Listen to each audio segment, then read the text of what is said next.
Hey y'all. So let's move on. this is just amazing. Mind blowing at the deception of God's people. Eve deception, right? Numbers, which we're going to get there, where the spies went into Jericho. Deception. Lofty arguments and reasonings without the Spirit of God that set themselves up in contradiction or contrary to the truth of God. And so here we have the Israelites who want to kill one of their own because he pulled down their altars that they'd made to idols. All right. They said, bring your son out. This is Judges 6 verse 30. Then the men of the city commanded Joash, bring out your son that he may die, for he has pulled down the altar of Baal and cut down the Asherah beside it. But Joash said to all who stood against him, will you contend for Baal, or will you save him?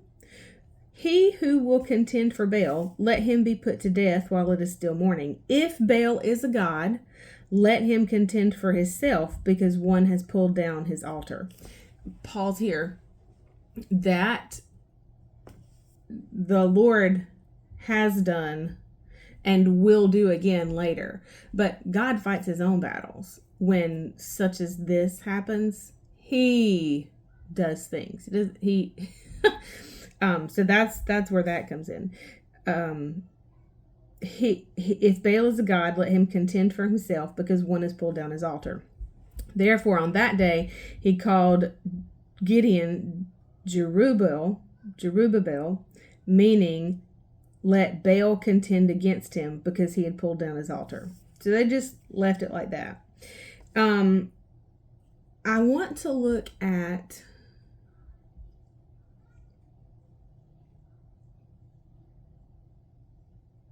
Elijah in 2 Kings 18. We talked about Elijah first, but I want to bring this back to our remembrance because we've just talked about it with Gideon. 2 Kings 18. That's where the account of Mount Carmel is. And okay, it's not 2 Kings, it's got to be 1 Kings, because that is not at all the account. Yeah. 1 Kings. And so 1 Kings 18 verse 30. So this is after the prophets of Baal have had their chance to consume the sacrifice. And shock, nothing happened. So verse 30 says, then Elijah said to all the people, come near to me. And all the people came near, and he repaired the old altar of the Lord that had been broken down by Jezebel. Then Elijah took 12 stones, according to the number of tribes, and he laid them in order. Okay, and with the stones, Elijah built an altar in the name of the Lord. He made a trench around it. Verse 33 says he put the wood in order. And then verse 36, Elijah didn't call on God until at the time of the offering of the evening sacrifice. In order for God to move and do in our lives, in the lives of in Israel, we have to do things his way. We have to have things in order.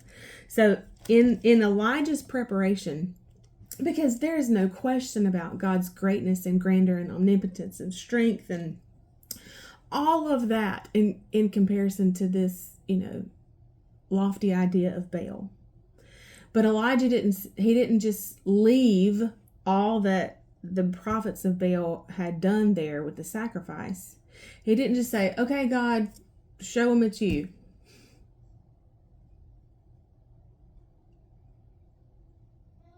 I think so many times we take for granted the grace of God, but we also have to be good stewards in reverencing him, right? So Elijah rebuilt the altar of the Lord. He took the stones, he put them in order. He took the wood, he put it in order. He cut the sacrifice a very particular way in order.